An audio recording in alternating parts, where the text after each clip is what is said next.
Oh, what's up, family? What's going on, family? I hope everybody can hear us and see us okay. Hey, we are back on Skill Sets to Assets with your guy, Tony Clopton, and my awesome co-host with the hair popping all over the screen, Melissa King. How you doing today?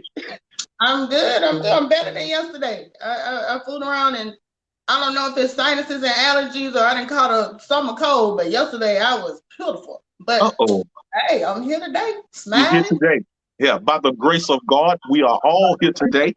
Look, we're not gonna hold you guys long. I got something real quick that I want to share with you guys. You know, I like to lead off with some other experts in their field, and she ties in well. You guys know her. She is Dr. Lynn Richardson. She's sharing some information that we also share, some of the same terminology, and hopefully the way she delivers it, you guys will understand. So give us about 5 minutes, y'all. It's about 5 minutes long, so stay with us, and then we're gonna come back and dive in. Cool? Okay. Let it rip. All right.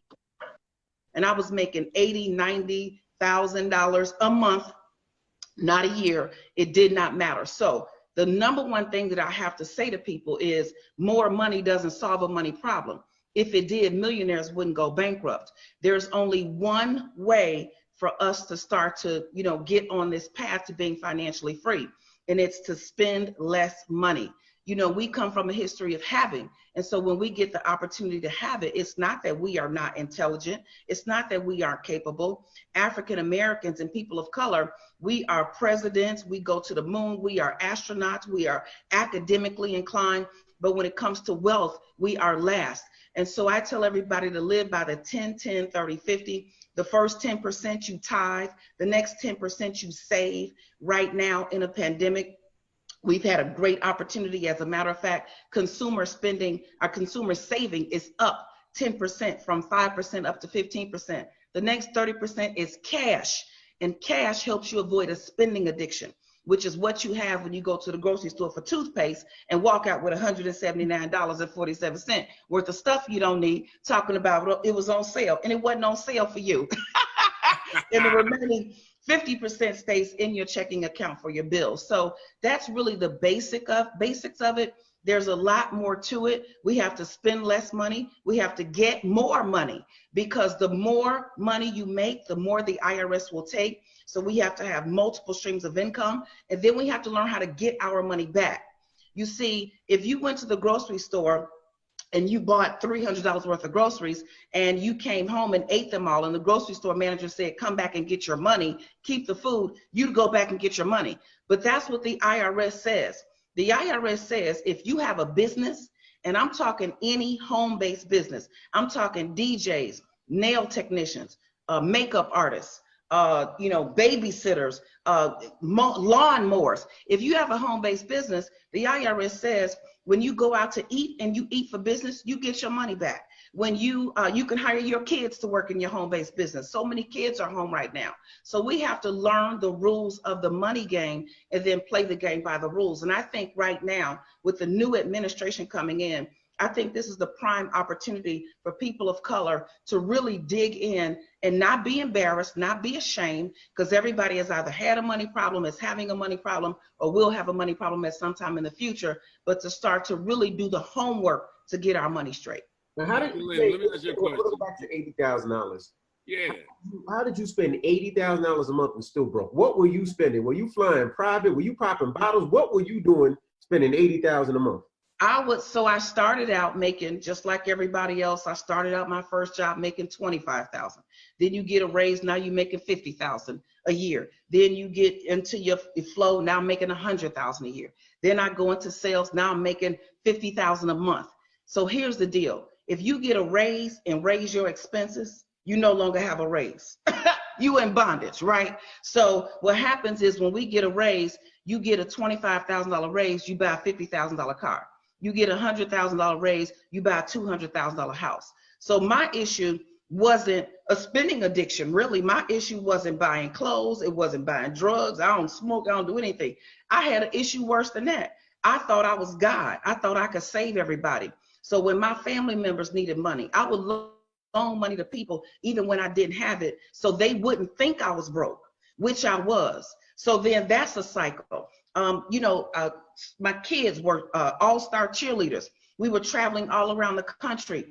They were on ESPN. Any other kids who couldn't afford to go, I would pay for them. I would pay for their mother. So a lot of times we call ourselves sacrificing. We are strong and we love our community. But the best thing we could do for broke people is not be one of them, and then really start to do the homework so that we can elevate our financial game and then really have something to give back.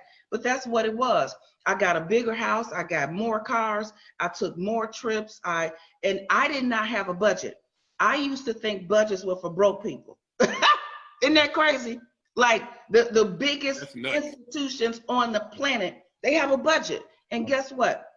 If they spend too much money on paper clips, then you're going to go into the office on Monday. You're going to have a paperclip memo. They're going to say, if you want a paperclip, you have to come see the paperclip clerk. Why? Because they saw that on the budget, there was too much money spent. And that's what we have to do. So they realized the CEO wasn't going to get his bonus. So what we have to do is start to track our spending. Some say money talks, but I say money walks away from you quietly and you don't know where it went.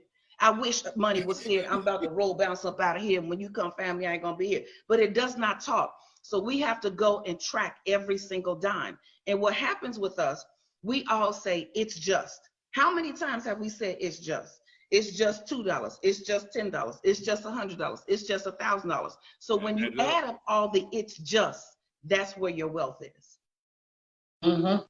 Wow. Boy, you see what I'm saying? Yeah. Look, it's all about them cycles, man. I don't care how much you make. Like I say, I don't care if you're a $100,000, $1,000, millionaire. People struggle with the same issues. It's stop upgrading your lifestyle just because you make a little money, right? Yep. Same issues, just on a larger scale. Absolutely. That's why so many people in our company that are on, man, we got engineers, doctors, lawyers, judges, man, we got nurses, we got people that own other companies, man, multi-millionaires. They still struggle with the same deal as somebody that works a real job like myself. You know what I'm saying? I'm barely pushing 100K, but hey, I still struggle. 6, 7 figures, still struggle with the same thing. MK, what you get out that video? Look, the biggest thing I got, I had to write that down. She said, the best thing we can do for broke people is not be broke. So in the words of my auntie said this about her, about my cousin, said, she ain't doing nothing up there at that school with making the crowd bigger. We don't need to make the broke crowd bigger. They don't want us over there. Yeah, for sure. Boy, y'all is sleeping on this information. Look, when you connect with other like-minded people, you're going to hear stuff like Melissa just heard. Hey, I heard the same thing, but I didn't never hear it like that. It's like utilize what other people are telling you because they've been there. This woman made $80,000 a month and she was still broke. And my boys were like, man, how you spend $80,000? Right. She said it was easy. She was upgrading her lifestyle, trying to help poor people, and she ended up being broke herself. And see, I feel like that's what happened to a lot of athletes, a lot of entertainers. You know, we want to bring people with us, but number one, a lot of times they are new to the money. They weren't born into it. They don't know how to, I'm not going to say everybody don't know how to manage it, but I'm going to say probably on these athletes and, people that just make it big all of a sudden, a lot of them, just like us, they ain't have no money training. All they know is what they did before, what they dreamed about doing when they got some money, and that they got families, they're going to buy their mama a house. My baby, the love of my life, Shaxter, he said that his only goal when he started out was to buy his mom a nice place to live. And look where he is now. I just got to plug him because that's my boo. But anyway, they haven't been taught, and their heart is in the right place. Like she was saying, she paying for other people to go on trips that can't go, and this, that, and the other. And then I was feeling her on it. That it's just, I done said it's just a bunch of times on stuff. Yeah. But she is so right, because what I used to get frustrated with on my job was, on the job, you ain't gonna get no significant. I don't know how they do it where you work, but where I work, the max you gonna get every year is anywhere between 1% and 4%. And when you really break that down, you might be getting, sometimes you're getting an extra $20 a paycheck, maybe an extra $50 a paycheck, depending on what your salary is. But here's the thing, every year, the cost of health insurance would go up. Right. So if the cost of health insurance goes up by the same amount of raise you got, right, you ain't get no raise. You right where you were. It looked good on paper. Right. Your raise got met by inflation. Right. And they kept you right here. But in your mind, you might be thinking, well, I'm making a little more money now. Right. You know, I can spend a little more money. But you know, it's like she said, and I feel her on that whole thing at work when she started talking about the paper clips, because she showed right. When we started looking at the budget, and like I was the manager and I was ordering supplies, and I'm like, we spending way too much money on this right here. Right. We ain't ordering no more. You know, people say, go and give me 10, 15, and it wasn't even my money. This the company money. But at the same time, when it comes to our personal income and personal budget, we won't be as strict as we'll be on these jobs trying to save them money for their business, which they only got 1 to 4%. Right. You know what? I think a lot of times jobs have made it so comfortable for us to know that we're going to get a paycheck next week, then you end up spending more than you need because you know that the check is coming. It's like, that's the problem, right? You got to respect every dollar. And if that dollar is not making you $2 or $3, then you're going to always be behind the curveball. Money doesn't come with instructions. That's for sure. Like you say, it don't matter how much money you make, whether you're a millionaire or billionaire. It's like, if you don't respect the dollar and it's not growing to outpace inflation, you're going to always be struggling. You know what I'm saying? That's textbook for me now. I understand it now, but I think our business is to help educate people on how to get their money growing, right? So what was our title today, MK? Grow your wealth with a block of instructions, right? So me and Melissa, we joined this company. So look, hey, in about a minute, can you condense what joining this business did for you by a block of instructions to help people understand that they can do it too? Oh Lord, you put me on a time constraint. Okay. Give me a minute. Okay. Joining this business taught me, like you said, you know, it was like getting some instructions. Like before, where I was just going through and figuring it out, it was like somebody came and sat down and gave me a piece of paper with a checklist that said, this is what you need to do. So since I joined this business, I organize and prioritize, you know, and everybody's strategy is not going to be the same. But for me, my strategy first was to pay off debt. I had too much debt looming. So I learned how to snowball effect, pay that down. Then I learned that I need to have some emergency money set aside. So in the same respect that I snowballed, paid down the bills, I snowballed up an emergency plan. So now I have that in place for if something comes up. My next goal was make sure I'm doing everything I can to keep that credit score right. So I started getting involved with that. I was already on that path, but this gave me, like you said, this gave me instructions. You know, before I'm just like, let me see who all I owe. But I didn't know that there were actually 5 different sections of the credit score that's affected. So all I was focusing on was paying stuff off. There were 4 other areas that I wasn't even touching on because I didn't know about them. So that was my next goal. Check that off. Then my next goal and instruction was bring in multiple streams of income. So I fixed my W-4. That brought in an extra stream of income. That brought me in an extra almost $900 a month. I hired my child. That brought me in more income because her salary is a deduction for me. So there's more money coming in.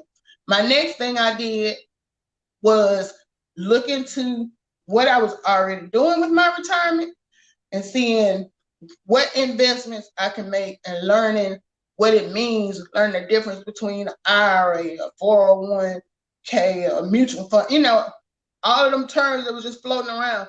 So I sat down and I evaluated that. I asked questions. I ain't saying it's perfect now, but it's better than it was. So in a nutshell, that's where my block of instructions have brought me to. Okay, well, I know I wasn't fair when I said a minute, but see, Melissa took it a step further. Like, we teach people, take your time. And a lot of people say, I just don't have time to do this. I'm too busy. I'm too busy to do that. But look, once you get your own block of instructions, your own business, you take your time and work it the way you want. Now, mine is a little bit different. I worked in the auto industry. We worked a lot of overtime hours. So I instantly saw where I was losing most of my money. And it was the adjustment of the W-4 that really piqued my interest. So we show people how to get a pay raise on their job without asking their boss. Melissa she talked about that earlier, how, like, you can be making all of this money, and if you don't know what to do with it, then what? So I figured out, and I learned through income shifting, how to properly adjust my W-4, which put additional almost $1,000 back into my paycheck, into my pocket, y'all. It's like, that was the eye-opening experience. Like, this is what they've been beating me at. The more you make, the more they take. But it's because of our lack of understanding about the W-4, we were giving our money away unknowingly. So I took the extra money, paid off my debt, and started learning how to fix my own credit. And then I was able to start snowballing my debt. See, Melissa's a little bit different. She might not work as many hours as I did, but that was the first thing that made me want to jump on board, was that, and writing off my lifestyle, which one of my coworkers said she wrote off 100% of her trip when she take a vacation. That was another thing that gave me I got to do this. I can do both of those at the same time. It's like percentages. I think Dr. Lynn Richardson spoke of this. She said she tied, she paid off some debt, she fixed her credit, she paid off some debt. I was like, wow, you just got to have a system, like she said, a system to help you stay on track and not fall off the wagon like so many people are doing right now, because they really don't have those instructions. Right. And so many things she said resonated with me, because she also mentioned about how you go to the grocery store, you say you're gonna pick up one. Oh, I'm so bad about it. You're gonna pick up one thing. I purposely, to try to tame myself not to spend, because I'm a Publix girl. I like going to Publix. I know it's a little bit more expensive, but the people are so freaking nice. And the store I go to is always clean. Publix, give me some coupons or something. I'm shouting y'all out now. And when I go in there, I don't even get a cart, because I'm like, if I get a cart, I'm gonna buy a bunch of stuff that I don't need. And my goal is to go in here and buy some washing powder. That's all I want. I come out there about $100 later with all of this buy one, get one, and all that stuff. And it's like she said, they make you feel like you couldn't pass this up. But technically, some of that stuff you could have passed up. And it's the same way, like you said, the pivotal thing about when you adjusted your W-4 and you said you got that money and you was grinning because you brought it home. That point right there was the pivotal point, because the next question is, now that I got it, what am I going to do with it? Right. The block of instructions got to kick in. Am I going to ball out? Am I going to go buy some new Jordans? Am I going to the club? Am I hitting it? You know what I'm saying? It's like that point right there is what a lot of people are lacking, because, I saw you posted on Facebook this morning. If somebody gave you $50,000, what would you do with it? And you gave us an ABCD, whatever. Right. And everybody's response was different.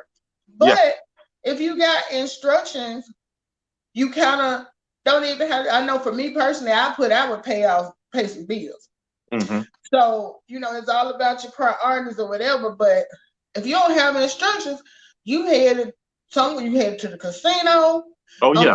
Flip this at the casino. Yeah. It's all kind of things you might have on your list to do, but instructions are so important. And that's why, instructions are important. And I feel like, and then, a lot of people say I'm nerdy, but I think rules are important, because rules maintain so that you don't have chaos. Right. And to me, rules and instructions are kind of like the same thing, because if you don't have a guideline to follow, you'll be all over the place. And let me ask you this. Let me ask you this. So we talking about the rules and the block of instructions. Let's be clear with this. There are people that don't want you to have block of instructions, right? Thank you. Because they are making money off of your lack of, right? So where do you get your financial knowledge about how money works? I mean, it's already a trust issue in our communities. We know, hey, I don't trust you. It's shiesty. It's a scam. You're going to jail, using fear and all of that stuff. So who just trying to get in my business. You want to know how much money I make. I'm not going to tell you all that. Right. Who do you trust? Who can you trust when it comes to helping you with your personal finances? Who can you trust? You know, most people, I think, go by what they've been taught. And mind you, you didn't learn it in school. This was taught to you generationally through your family. You know, whether they sat down and told you or you watched them make choices, you know. Yeah, that's just like something as simple as, like, one of my girlfriends, she buys a lot of stuff in bulk because she grew up in a household where her mom would stock up on things, and they got months and months and months of it. My household wasn't like that. My dad bought enough for this week, and when he went back to the grocery store, he got some more. Not saying that either way was wrong, but my whole point is, you go by how you've been taught, whether it's by, I'm sure her parents never told her, look, you always got to buy 50 boxes of these when you get it, you know, because mine didn't tell me, look, don't buy no more than one. So you base it on what you've seen. And the problem is, like you said, and this is one of the first things I heard in my econ when I started, America is a capitalistic society. And in my head, I'm like, what is capitalism? Is that like, you know, when they said capitalism, I was thinking about like the Russians or something. I'm like, what they talking about? Like, I didn't know, but capitalism basically means when you make money off of other people. Got a question. In my opinion, that's what I see it as. I got a question. This probably gonna rip some folks out here. What is the definition of slavery? Slavery, to me, my definition would be is when you are making somebody else work for you, but you the only one getting rewarded. They're not getting no reward for it. They're not getting no pay for it.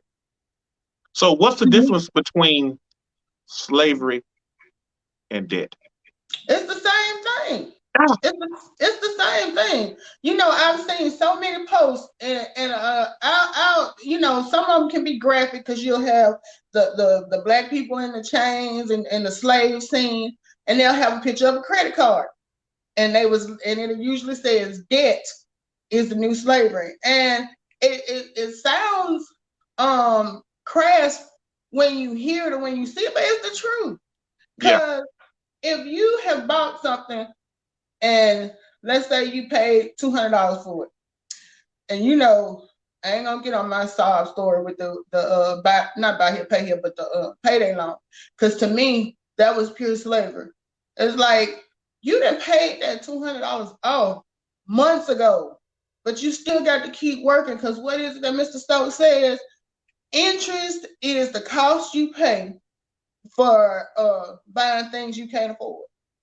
Yeah. So basically, when you do credit, you getting it on credit. Well, I ain't gonna say every time, because some people buy stuff on credit for different reasons, but a lot of times people buy on credit because they don't have the money. So it's something you need, though. It might be something you can't wait to get, wait on to get. You got to use credit, but see, these creditors are capitalizing off of the fact that you need this right now.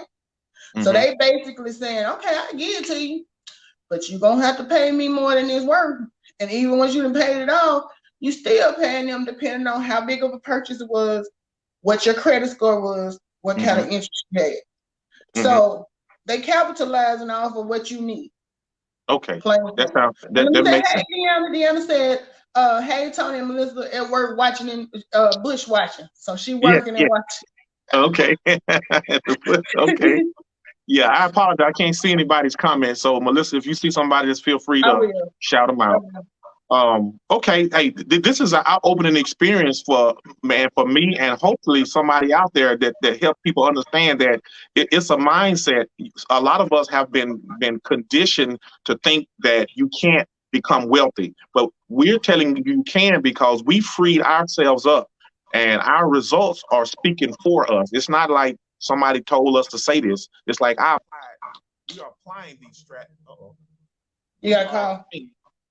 These strategies, they're working. So look, my next question is in the comments, it was like, what is group economics?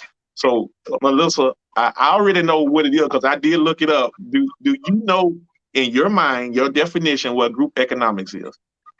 Okay, you putting all of these, you put me to a test today. I'm feeling like I'm at school. We learned.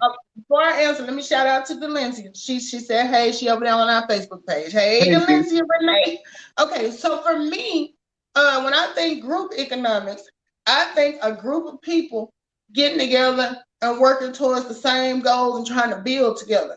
Not necessarily to the point that we all got a bank account where we all put money in or anything like that. But I'm thinking like, you know, let's say a group of us decide we want to build something in our community, and we all working towards building our money up so that when it's time to build this, whatever, we can all take a part in, the profits from it, or we're investing. You know what I'm saying? So when I think of economics, I think of things like that because, there are so many communities. And, I never try to make anything a race thing, but I will say group economics is something you see a lot in Asian communities. You see it a lot in Latino communities, in Indian communities, because, think about your beauty supply stores, your gas stations, right. And it was something I was just talking about with my family over the weekend.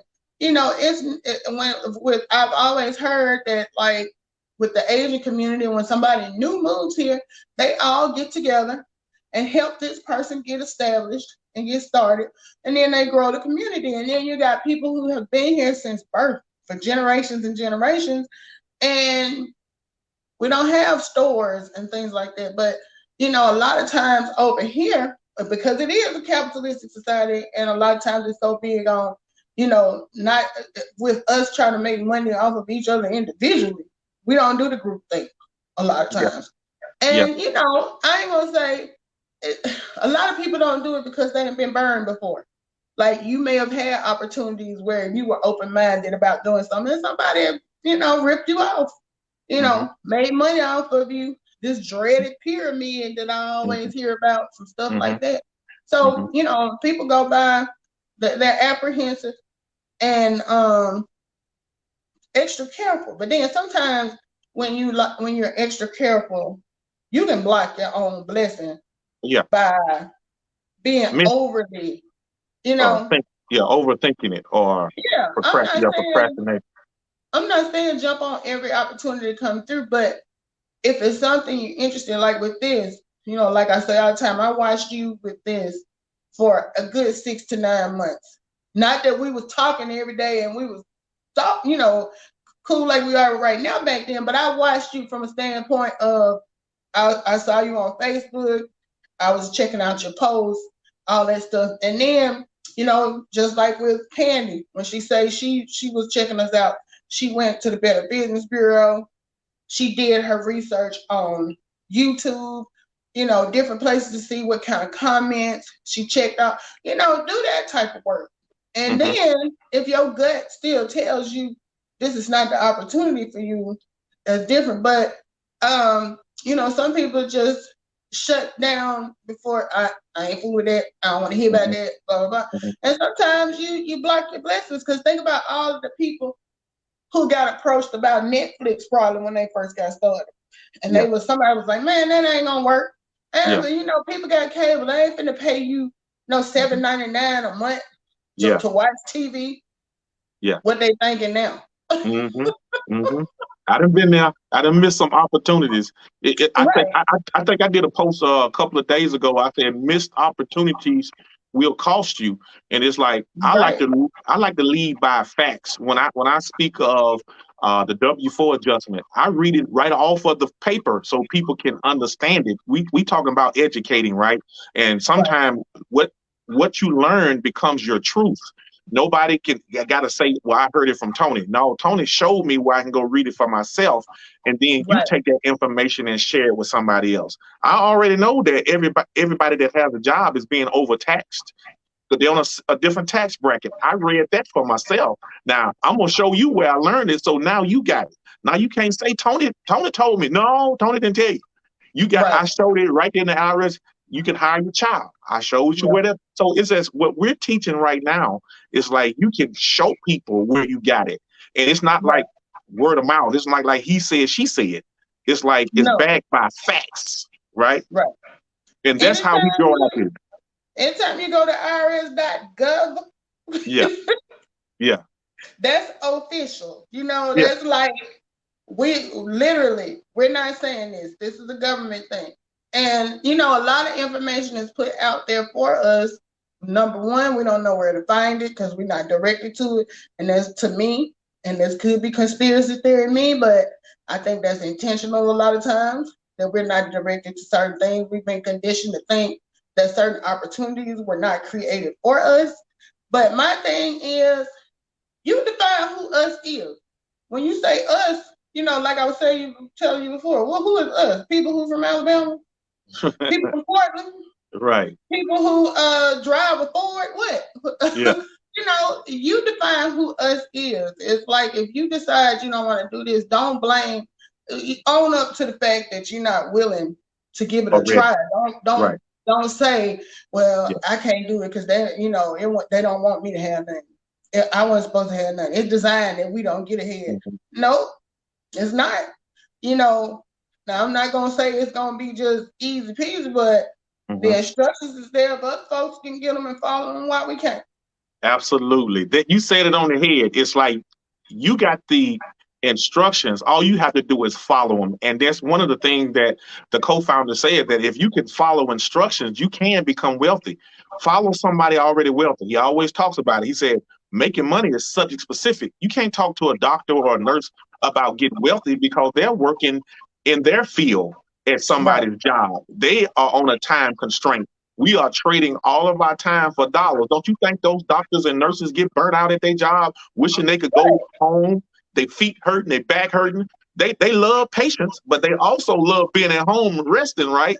So we all stretched out to a certain extent, but what we're doing is showing and sharing information on how you can get money working for you, where you don't have to work all of your life. Now you can love your job, but hey, I love going on vacation and eating great food and enjoying my family too. So who wouldn't want that type of life?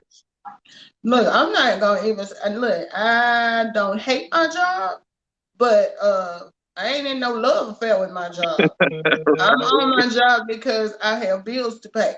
So it's not something that I would have a problem walking away from if the opportunity came up. But you know, I just feel like people get in their own way sometimes. You know, it's like the opportunities are there, and then we will complain about it. That's what gives me. We will complain and be burned out. Oh, it's Sunday, tomorrow, Monday. I don't want to go back on this job. This don't make no sense. I'm tired of working, blah, blah, blah, blah.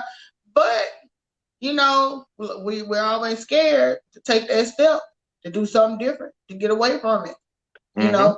So sometimes you hold your own self back. Right. Okay. I ain't got long left. So I'm gonna jump right back on what is group economics. So let me talk a little bit about what we got going on in our company. We literally have millionaires. I'm talking about young, old, Puerto Rican, Haitian, black, white, everybody that becomes successful in our company. They're sharing tips on how we can grow our business. Man, that's over 1 million trees of people that need what we need. We got credit repair. We got debt elimination software. We got a travel membership that is accessible.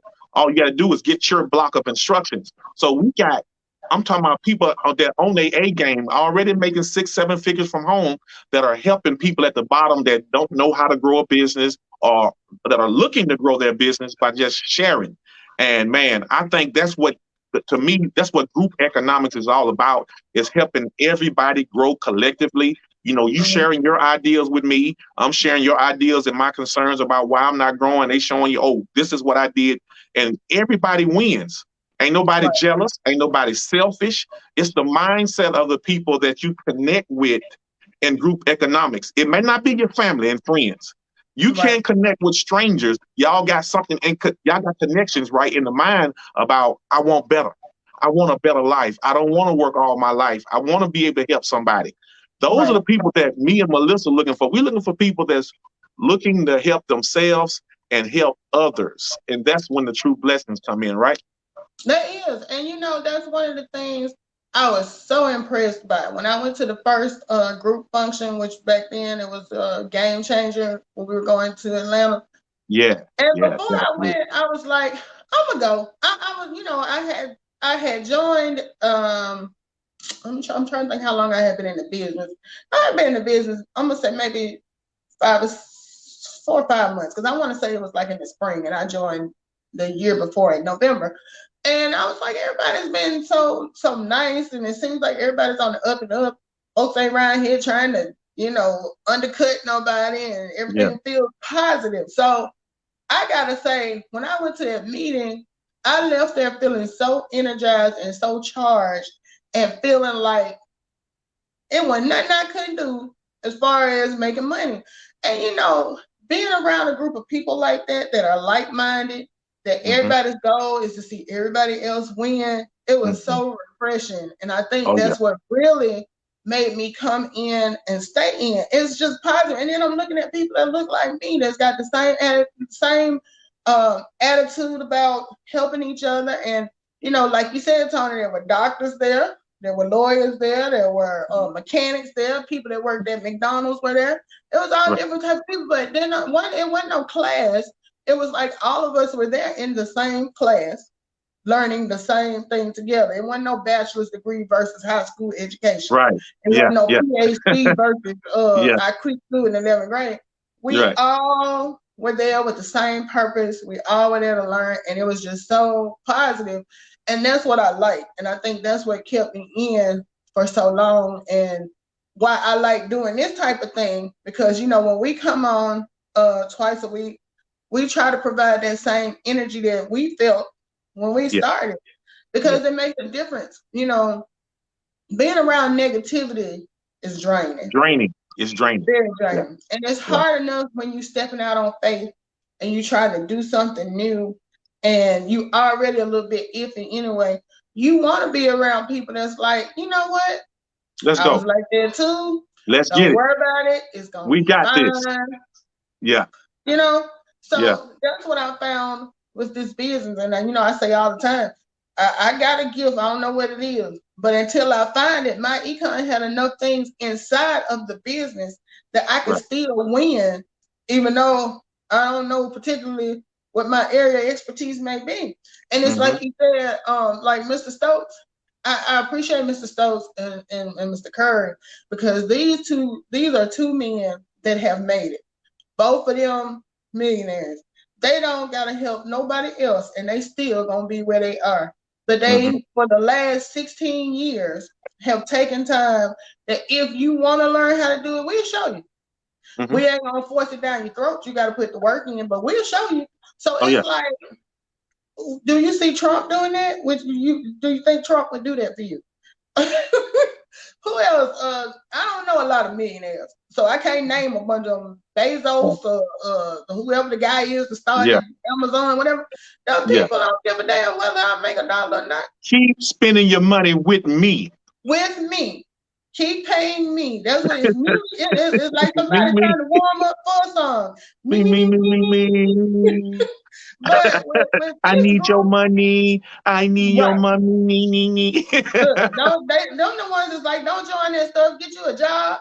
Well, if you got a job, you know you're gonna get paid every Friday. Yeah, come on, that stuff don't work. They ain't nothing but a scam. If I was you, I would keep working that job, keep overpaying your money, and spending all your money to big business. That's what you need to do. That's what you were designed to do. How about that? Yeah, them ain't nothing but pipe dreams. Leave them pipe dreams alone. It's just gonna cost you. Get out the clouds. That's how that's how they think, because that's you ain't nothing, and you ain't never gonna be nothing. Right. That's what they want you to.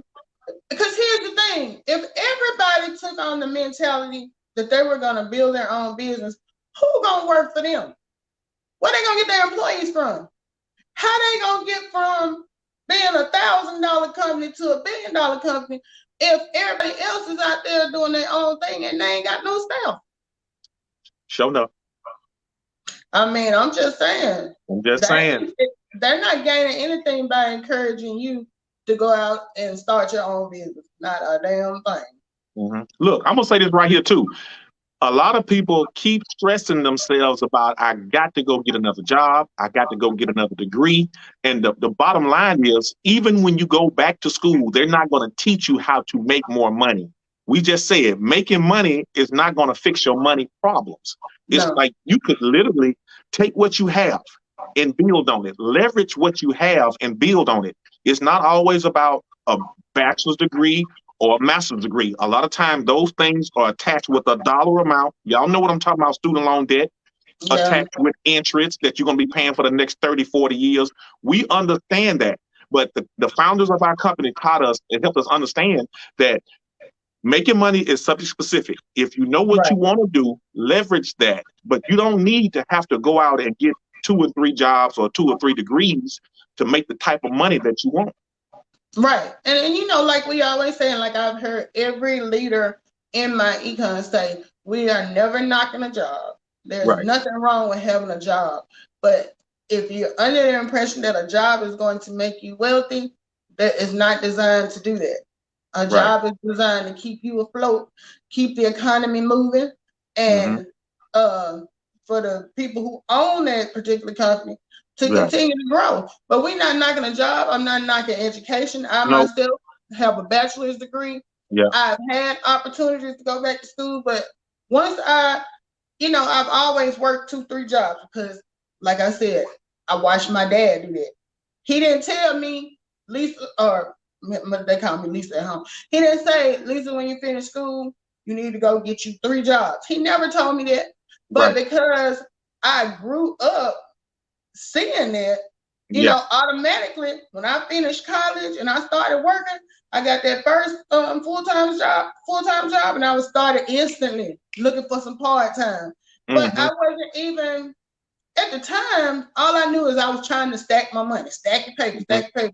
But once I joined my econ and realized that the more I worked, the more they was gonna take, I wasn't really interested in it, and I had enough to cover my expenses, and I had a little extra, and I took that little extra, and I was frivolous with it. So I didn't really build anything, but at that time, I didn't have the knowledge that I have now. So now that I've gotten older, I tell people, unless my job tell me you got to go back to school and get a master's degree, I'm not going back to school, because I look at it like you were just saying, how much is it going to cost me to go get this master's degree? And then number 2, am I going to get more money from my job now that I've created this new debt for this master's degree? Now, if it's worth it, maybe I would. Or if they told me I'm going to be fired if I don't, you know, it really don't leave me a choice. But, you know, at least now I know that I don't have to run out and do that, because I know people who in this business who have a high school diploma that financially are way more advanced than I am, because they started these strategies and applied the principles of growing wealth and took off with it. They're younger than me. They've got less education than me. And you know what? I ain't mad at them. I'm happy for anybody that builds and grows. And all I can say is, you know, share it with other people so they can do the same thing. Tony, you got somebody, Abby Stalker Mom says, hello, Tony. Hi, everyone. Hey, Abby Stalker Mom. But yeah, that's just how I feel about it. I think that if you're in the right group and you're in a positive group, then group economics is a powerful thing. It can be very. We've seen it work for other people. So, you know, and we're not saying you got to define who the group is. The group is whoever wants it. Right. There you go. For sure. Right. Yeah. Connection. It's the connections, the networking. And I'm one to always say this is what excites me, is being able to educate people on something that I know works for me. Now, right. It may not work for you because, you know, I'm talking about once I get something stuck in me, hey, I'm like, my mind is like, okay, what's my next move? I got to do this. I got to make sure my family good. Something happened to me, I got to make sure my daughter and my wife is good. Got my insurance on point, you know, house, got 6 months of worth of, expenses built up, emergency fund, all of that. That's the block of instructions we trying to get y'all to see, man. No more stressing about money. You know what I'm saying? We got the game plan. All you got to do is just plug in, get your block of instruction, and let's roll. Right. So I appreciate it. I tell you all the time, I appreciate you for taking the time out and introducing me to this. I appreciate myself for being nosy enough, trying to find out what you're doing. I want to thank me. I want to thank me for accepting the challenge. I want to thank me for putting all the hard work in. Right. And I want to thank the Lord for giving me common sense, because that's all you need. Yeah, that's all you need, a little common sense. Yeah. And, and stop being lazy. Yeah. I'm just going to say it. Don't be lazy. Because laziness, or I ain't going to say even laziness, stop being comfortable. Yeah. Get out of your comfort zone. Because when you're comfortable and you're complacent, you get to where you're okay with where you are, even though inside and mentally you're really not okay. Because if you were, you wouldn't be still saying how you hate to go to work and complaining and doing. So to me, when you're comfortable, it may feel comfortable, but technically you're not comfortable if you're still feeling like, I want more. I want more. Thinking it's a hunger. I heard Eric Thomas, man, the motivational, that guy. So, man, he said it's a hunger inside of you, something that makes you want to do more. It's because you're supposed to be doing more. Like, oh, boy, say that again. Right. Yeah, that was like you called me one time, and it was like later in the day, and what was it, about 10:30? You was like, you still in the bed? Don't you know the early bird get the worm? I'm like, but I ain't hungry though. So it's based on how hungry you are. Right. If you're comfortable with that, what you eating every day, then stay where you at. Stay where you at. Ain't no pressure. Talk about this filet mignon and all this other stuff you want, and all you got is crackers and potted meat, but you ain't willing to go out and put the work in. Put the work in. That filet mignon. Don't even bring your nose over here and smell it, because it's just gonna make you mad. That's right. But look, okay, I got to get ready to roll up out of here, right?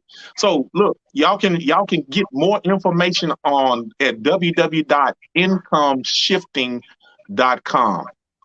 Hey, look at the video. It's a quick video that can kind of give you guys a great idea about what we do. And you're welcome to reach out to me or Melissa or any other my econ associates out there. We want to share this information with you. Whether you got credit issues, you want to improve your cash flow, you want to pay off some debt, get your house, buy a car, whatever the case may be. We're going to help you get to the money. Well, I typed it down there in the comments, www.incomeshifting.com. Okay, so great. I put it down there. If anybody wants to check that out, just check it out. Just do it. I'll be like Nike. Just do it. It ain't gonna kill you to check it out. If you're not interested, don't worry about it. But it's a link. Y'all hear links for bull crap all the time. And the reason I know it, because I be hitting them with you. I be in there watching the crap too, but hit a link that's gonna tell you something useful.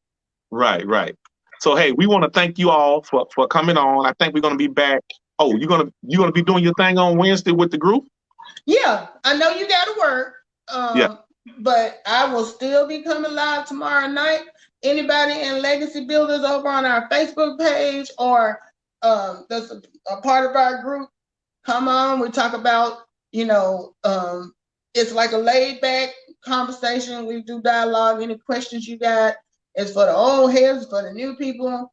Anything you want to ask is just like, ask whatever you like. I don't have a co-host tomorrow night, so if anybody want to pop on with me, hint Lakivia, hint whoever, Cedric, Candy, anybody, anybody, Q, anybody want to come on, They help me answer questions. You know, I'm gonna hit it solo, but I would love to have somebody come up on the panel with me. So you know, I'll be dropping it tomorrow night. It was something else I was gonna say, and I forgot. Shit. Okay, never mind. Okay, so we'll be coming back. It's all. Okay. I know what I was gonna say. Okay. This on a personal note. You know, Angela always come in and check us out. I saw her on a live last night. She said she hadn't been feeling well, so I just want to say shout out to Angela. I hope you get feeling better. Also want to say shout out to my folks over in Omaha. You know, they had a bad storm Friday night. Oh, okay. And the good table was out of power for like 48 hours. Wow. And there are still people in Omaha now that are without power. So shout out to them. For y'all. Praying for y'all. So just wonder, I like to support the people that support us. So they usually hear certain ones are always here. Even if they like Deanna. She says she in the bushes, but they're always here. So I just want to throw that out there. Okay, cool. All right. Well, you guys have a blessed day. Your boy got to go handle some business, and I'll see you guys on Thursday. All right. Have a good evening. All right. Bye-bye.